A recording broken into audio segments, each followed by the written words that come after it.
Bismillah ar-Rahman ar-Rahim, salam alaikum wa rahmatullahi ta'ala wa barakatuh. Je m'excuse de ce retard. Que la paix soit avec vous. Hier, je sais pas, hier, je pense avant-hier, je sais plus. Je n'ai pas enregistré parce que l'état psychologique de temps en temps prend un coup.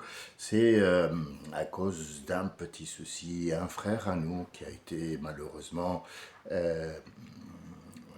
agressé, pas physiquement, mais mentalement, un harcèlement, bien sûr,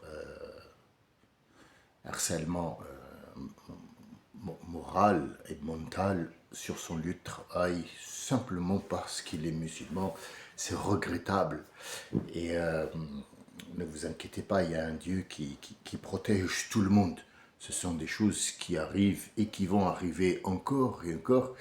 Après, est-ce que nous allons nous réveiller? Je ne sais pas du tout. C'est une question à 50 milliards d'euros pour celui qui m'apporte une vraie réponse qui soit concrète. Haq al-yaqin. Nous étions à la descendance d'Adam. Bien sûr, Adam, nous l'avons balayé. Nous l'avons balayé.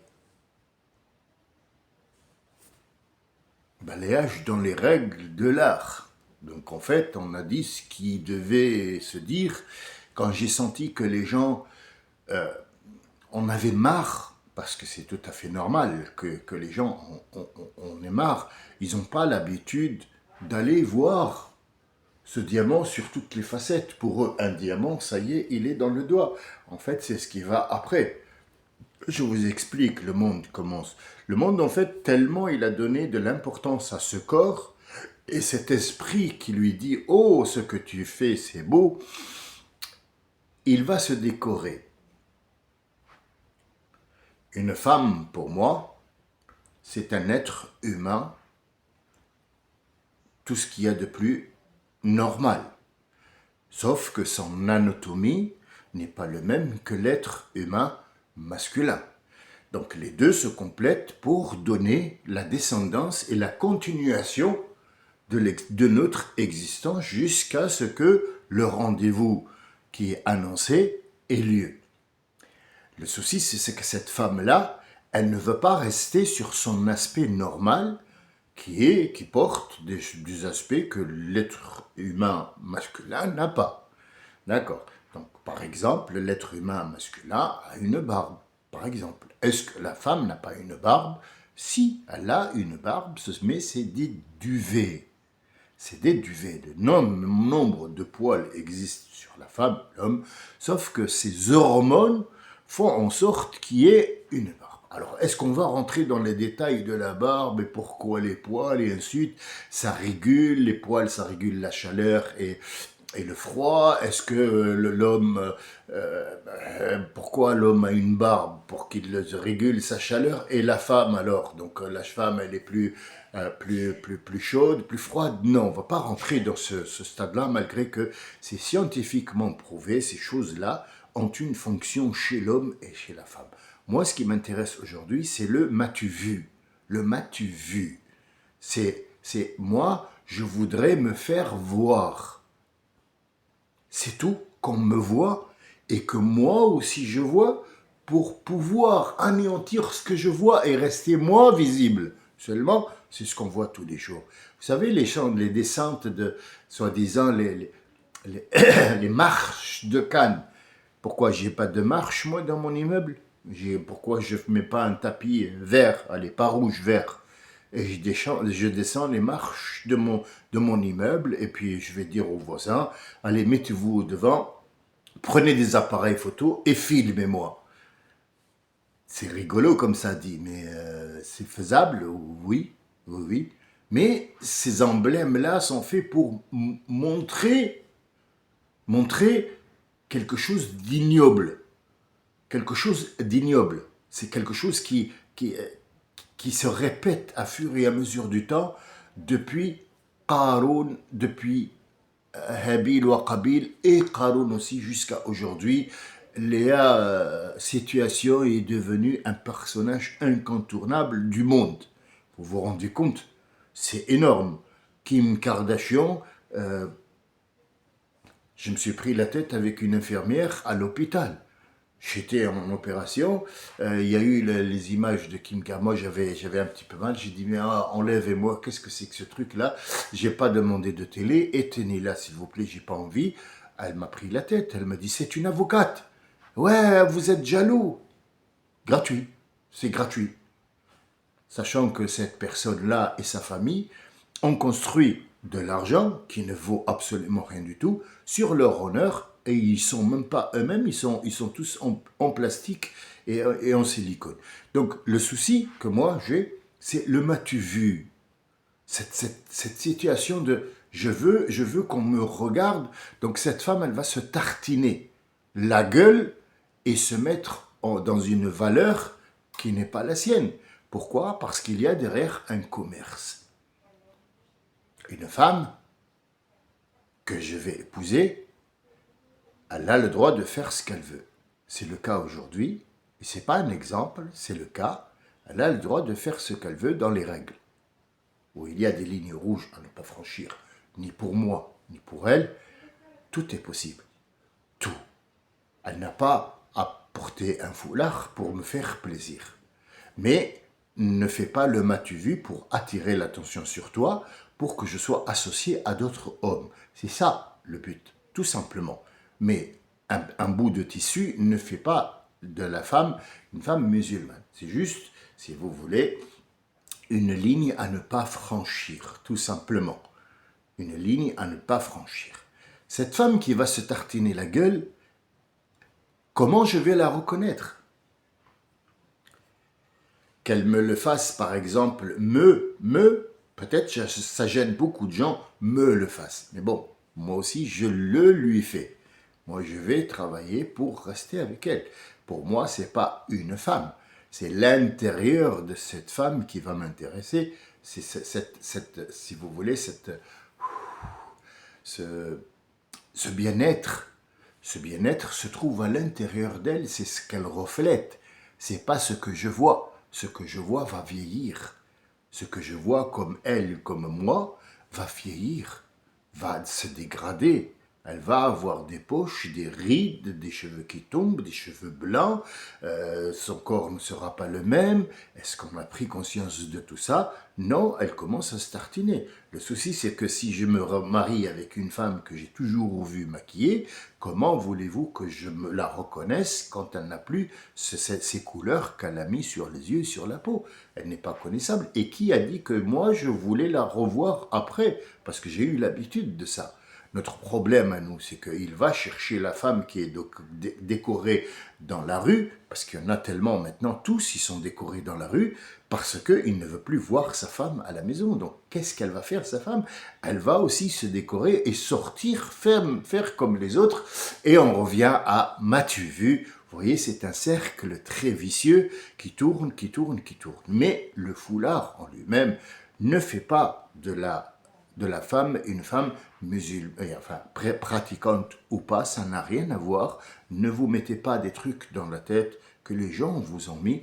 Ça, c'est une ligne rouge qui a été mise à un certain moment parce qu'ils étaient harcelés. Donc pour qu'on les reconnaisse, il faut absolument qu'elle porte ça. Mais est-ce que c'est un habit vestimentaire?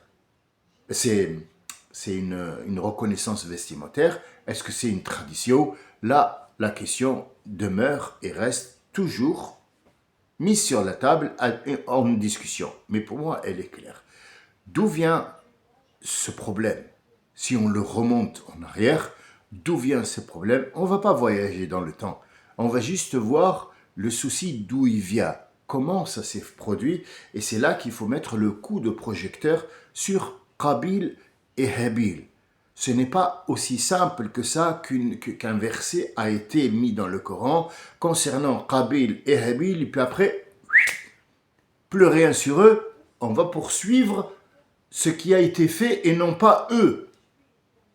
Je vais vous expliquer tout de suite le point de vue. Après, toujours, reste à vous de mettre les pions, à vous de regarder avec votre point de vue à vous et comment fabriquer cette image que moi je veux vous emmener et mettre un coup de projecteur dessus pour que vous voyez un petit peu les réalités, comment elles sont. Un qui présente et qui va présenter quelque chose à Dieu. L'autre va présenter la même chose à Dieu. Qu'est-ce que c'est cette chose? Nous ne le savons pas et nous le saurons jamais. Ce qui va se présenter, on peut que émettre des hypothèses.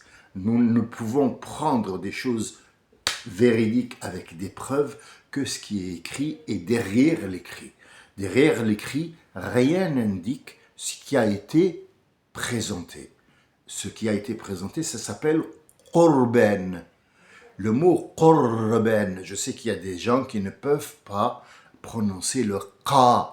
Je vous ai promis de faire, et à un frère, je lui ai promis de faire des leçons en arabe, mais pas des leçons traditionnelles, A, B, C, D, non, c'est d'autres.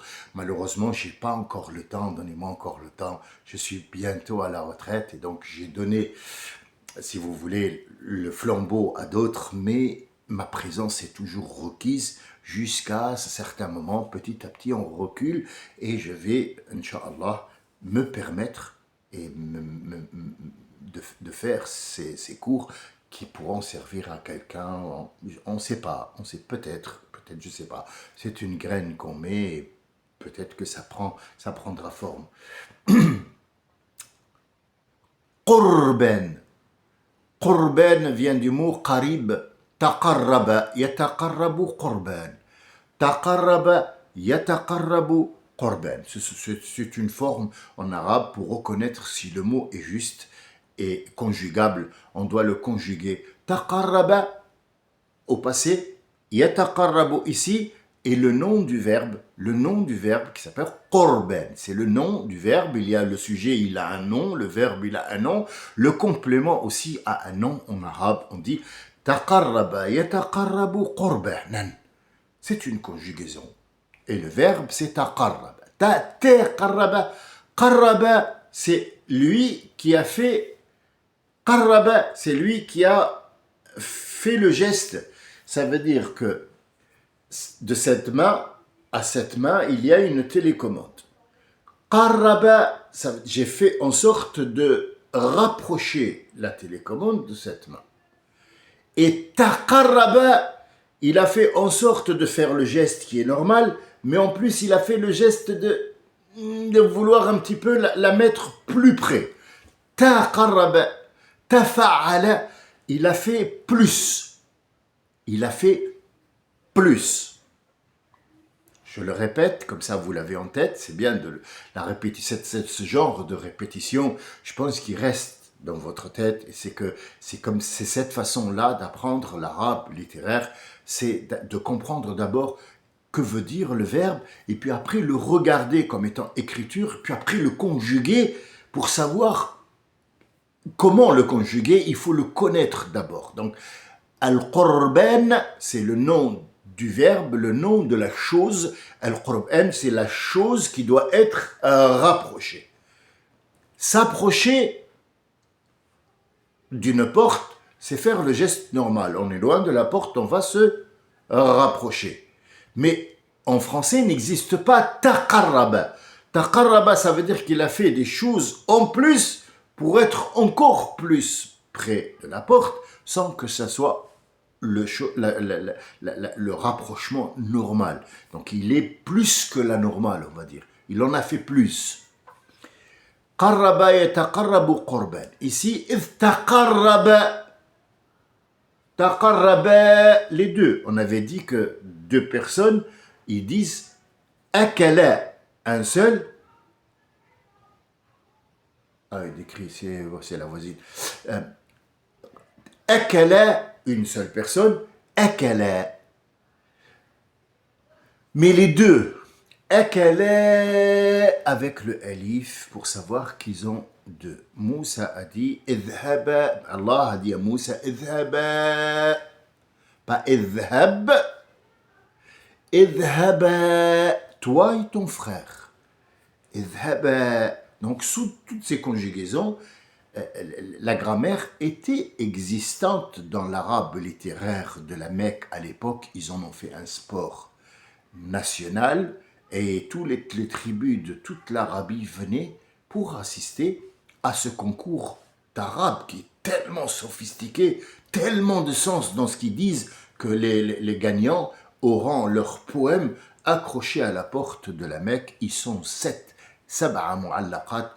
Pendant 7 ans, ils ont fait ce sport jusqu'à ce que l'arrivée de Mohammed sallallahu alayhi wa sallam, qui a fait en sorte que Al-Mu'allaqa, qui est restée la seule qui a primé sur tous les autres, avec l'arrivée de Mohammed sallallahu alayhi wa sallam, même pas 4 ou 5 ans de la révélation de l'islam, une petite larve de bois, ce qu'on appelle une mythe tout simplement, a mangé tout le papier. Et il a resté Allah ilaha illallah ou Bismillah, plutôt, je ne me souviens pas trop, Bismillah c'était écrit, donc c'est ce qui était resté de Mu'alqa, ça veut dire tout votre savoir sur l'arabe est enlevé. Je vous donne un arabe plus complet que ça, plus vaste et plus magique que ce que vous avez, et ça s'appelle un miracle.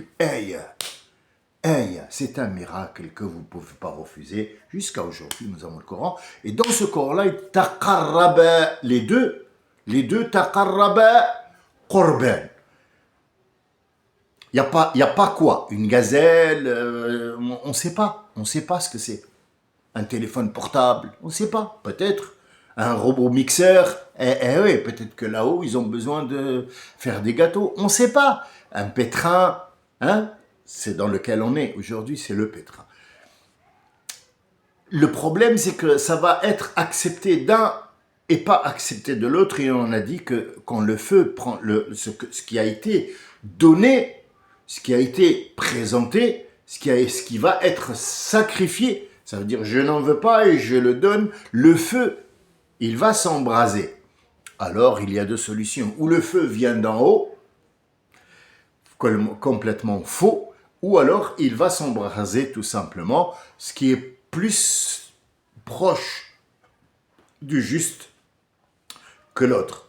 Le feu qui descend d'en haut, c'est de la foudre. Et scientifiquement, la foudre, c'est deux frottements de deux airs, un chaud et un froid, qui vont faire non seulement un bruit, c'est cette collision qu'on va entendre, c'est le tonnerre, et puis après on a la foudre, ça veut dire le résultat de ce frottement, c'est une foudre, c'est de l'électricité, c'est du feu qui va se transmettre, qui va se transformer en feu, puisqu'il va traverser cette couche d'air dans lequel on est, et il va prendre en même temps ce qu'on appelle l'hydrogène, l'oxygène, tout ça, et il va taper en bas et il va allumer un feu. Scientifiquement, ce feu, un feu de cheminée. Allez voir la science, regardez ce que la science vous dit, vous allez comprendre que cette science, elle est complètement en osmose avec l'islam. Elle vient pour appuyer des vérités qui sont là et que vous ne voyez pas. Ce sont des vérités qui sont là et que vous ne voyez pas. Pourquoi? Parce que votre regard est autre. Votre regard est sur les marches de Cannes, sur les chevaliers de la table ronde qui défilent sur des marches, et que des crétins et des crétines sont là pour admirer, pour photographier et surtout pour commercer, parce que c'est un commerce. Ce que Qabil a donné, Habil l'a donné aussi. Le souci, c'est que quand le feu va s'embraser, il va créer une énergie. Il va créer cette énergie. Cette énergie-là, le feu de cheminée, un seul feu de cheminée, peut embraser le monde entier. Pourquoi? Parce que l'air est chargé de gaz et de matériaux, si vous voulez, matériaux qui sont inflammables. Restons sur les gaz seulement. Parce qu'ils vont me dire, ouais, matériaux. Si, il y a des matériaux dans l'air. Faut pas chercher la petite mouche avec moi. Je vais vous dire, par exemple, j'ouvre une petite parenthèse et je la ferme. Et là, je m'adresse aux femmes qui sont en cuisine. Et aussi les hommes qui le savent très bien. Vous allez savoir pourquoi ils le savent très bien, que ce que tu as dans l'assiette, il existe dans l'air aussi. Dis-moi, dans ta cuisine, quand tu passes la main sur le mur en haut ou sur des trucs qui sont posés en décoration sur la cuisine, même si tu as une hotte, qu'est-ce que tu trouves? Et même, admettons que tu es super sophistiqué et que la hotte, elle est mais t'as même pas d'une technologie infaillible, rentre la main dans la hotte, prends le filtre qui est dans la hotte, passe la main et dis-moi qu'est-ce que tu vas trouver. Je t'écoute. Qu'est-ce que tu vas trouver? Tu vas trouver ce qu'on appelle de la graisse. C'est le nom que tu as donné. C'est le nom que tu as donné toi. Ah ça, c'est de la graisse. Ce n'est pas de la graisse. Ce sont des molécules de ce que tu as mangé, même le mois dernier. Ils sont encore là dans l'air. Et pas que dans la hotte. Ils sont dans les murs, dans tes vêtements. Tu les sens et le cuisinier les mange en même temps qu'il les cuit. Donc ce que tu as dans l'assiette, il est dans l'air aussi. Quand tu fais pipi, caca dans les toilettes, oui, c'est un sujet de conversation. N'appuie pas, ne zappe pas sur le truc. Ne dis pas pourquoi il dit ça. Je dis plus que ça, parce que c'est une vérité. Quand tu fais pipi, caca, ne crois pas que tu as tiré la chasse d'eau, c'est fini. Même avant même que tu tires la chasse d'eau, ce qui sort de toi est déjà dans l'air. À peine il est sorti, même avant de sortir, il émane de toi. Il sort en forme d'évaporation. Ton pipi aussi, quand il sort, tu as l'odeur qui arrive chez toi. Cette odeur-là, ce sont des particules de la matière que tu vois en matière. Ce sont les particules que tu ne vois pas. Ils sont là, ils sont dans l'air.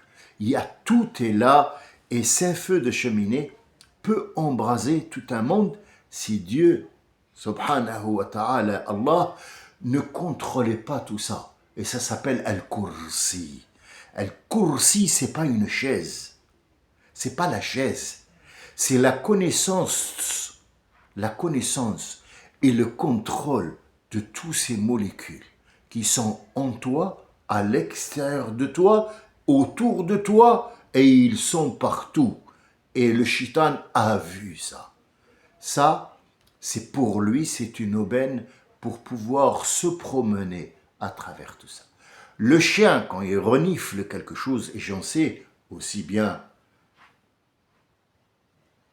que le chien quelque chose, puisque je suis maître cynophile, donc maître chien, je sais que le chien peut sentir ou bien écouter la montre de quelqu'un sur 500 mètres. Sachez que le cochon a plus de flair que le chien, et ainsi de suite jusqu'à trouver l'animal qui est l'odorat le plus développé, c'est la taupe qui est dans le noir, qui est en train de creuser avec une main, et avec cette main, elle sent tout.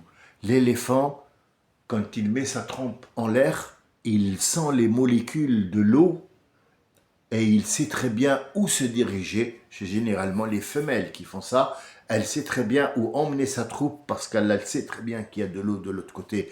Tout est dans l'air. Et ce sacrifice qu'il a fait, ce n'est pas une gazelle, ce n'est pas un morceau de viande, ce n'est pas un vieux vêtement qu'il va donner à Emmaüs. Non, ce qu'il va donner, c'est quelque chose qui existe dans l'air.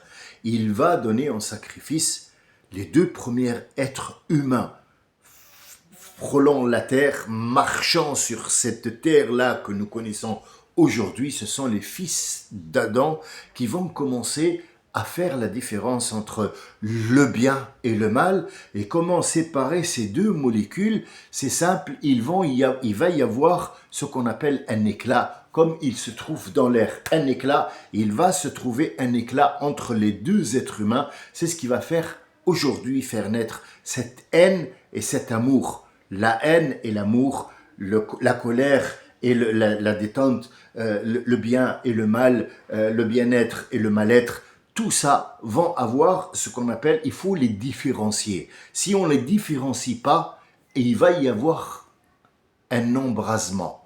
Donc il y en a un qui va être accepté. Pourquoi il va être accepté? C'est un emblème.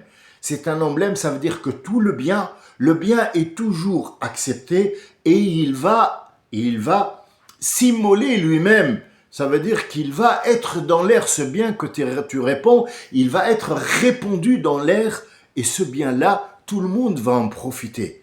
Le mal ne sera pas embrasé parce que si le mal va embraser, le monde va pourrir, donc le mal ne sera jamais accepté. Il sera en vrac comme ça et il restera en vrac. Sauf qu'il doit être séparé du bien et du mal. Donc le mal ici c'est Qabil qui va comprendre ça, puisque ce sont les premiers qui portent le savoir de Adam et à travers eux, il y en a un qui va donner le mal et le bien aussi. Et l'autre il va donner le bien et quelques mal aussi, puisque les enfants sont mélangés. C'est-à-dire Adam, on lui a donné les deux choses, le mal et le bien. Et ils peuvent être en une seule personne, oui, sauf qu'il y en a que le bien va s'embraser et il va aussi se propager. Le mal ne se propage pas, on peut tout de suite l'éteindre ou bien le refuser. C'est ça, Adam, Qabil ou Habil. C'est pas une personne et un corbeau et je sais pas quoi. Le corbeau a un emblème, oui, il représente quelque chose, c'est quand même une métaphore. Mais pour l'instant, restons sur le bien et le mal. Qu'est-ce qui s'est embrasé? C'est le bien. C'est pas une, comme je dis, je répète encore une fois, c'est pas une gazelle qu'il a offert ou un dinosaure ou on sait pas, je sais pas, une cafetière. Non, non, c'est un emblème concernant ce qui va se passer après. Et tu en es la descendance. Tu en es la descendance. Donc en toi, il te parle de toi à travers Qabil ou Habil. En toi, il faut séparer les deux choses. Donc Qabil va enterrer ce bien. Il va essayer, il l'a enterré. Pourquoi il l'a enterré?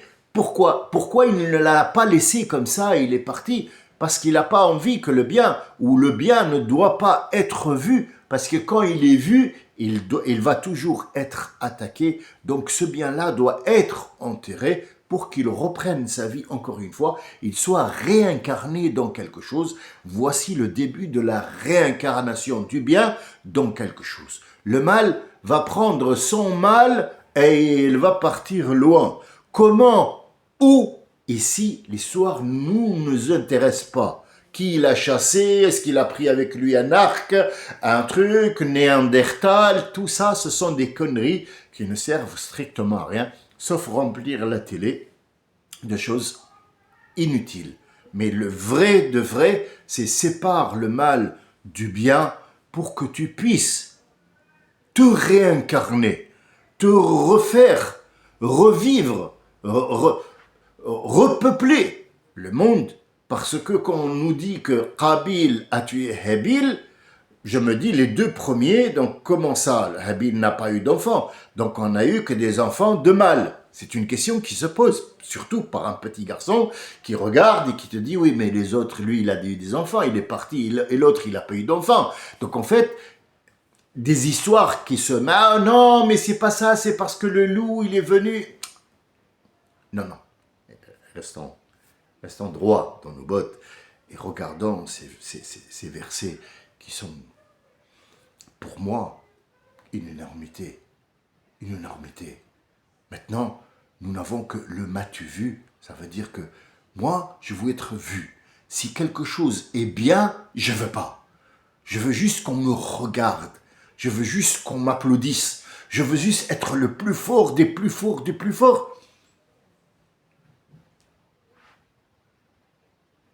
Mais ça ne se passait pas ça, la vie. Dieu n'arrête pas de nous le répéter à chaque fois dans le Coran. Ce n'est pas ça, la vie. La vie, c'est pas posséder. Je vous ai donné 50 millions d'exemples vous disant que celui qui possède, ou comme celui qui ne se possède pas, pour Allah, c'est la même chose. Il n'y a pas le temps, il n'y a pas d'argent, il n'y a rien. Tout ça, c'est illusion. Mais est-ce que l'argent fait le bonheur? Non. Le bonheur dont tu me parles, c'est une satisfaction que l'être humain a créée et il l'a appelé bonheur.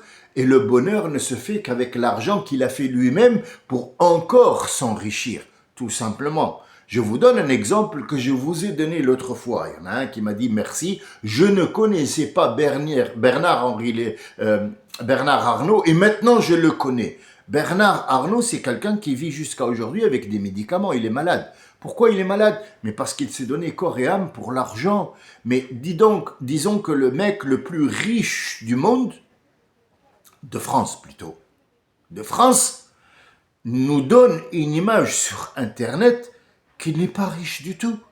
Puisqu'il dit « Bonjour, je suis le plus riche de France et je vous invite à investir 250 € dans mon établissement pour que vous soyez tel et tel et tel et tel. » Où est ta richesse? Eh bien, elle est chez moi, le pauvre. C'est moi, le pauvre, qui va te donner 250 € pour que tu les mises en bourse, pour que tu puisses acheter des culottes et les vendre et acheter je sais pas quoi et boire du champagne, toi et tes fils, pour que je te donne moi de l'argent, pour que tu me dises je suis le plus riche du monde. Sachez que ce que je vois, par exemple, comme hier, j'ai vu ce qui s'est passé à Mar-a-Lago, je sais pas quoi, là, le Trump. Bon, je sais c'est quoi, mais je vais pas le prononcer parce que je le déforme exprès. Le Trump, le pharaon de 2026-2025, le pharaon donne des trucs et il dit qu'il est beau, qu'il est fort, qu'il est riche, qu'il est le plus puissant, qu'il est Dieu, en gros. Et il y a tous les lèche-culs. Il leur a dit, vous me léchez my eyes. Donc il leur a dit, vous me léchez le cul. Et tout le monde est là, il dit, oui, oui, oui, on te lèche le cul. C'est ça que je regarde.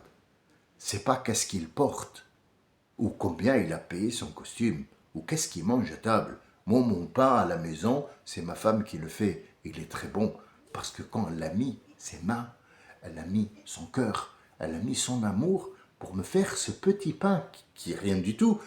Je mange son amour et pas le pain.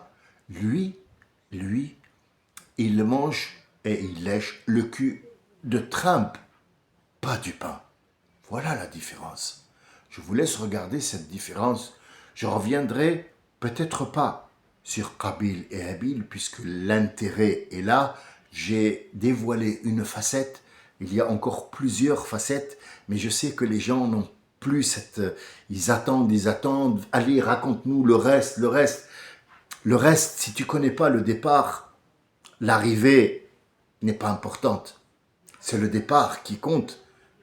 Pour avoir une belle arrivée, il faut toujours partir du bon pied, et c'est ça le bon pied. Je vous souhaite de prendre votre pied en 2026 et d'être des gens qui ont un savoir en plus que l'année dernière. Salam alaikum wa rahmatullahi wa barakatuh.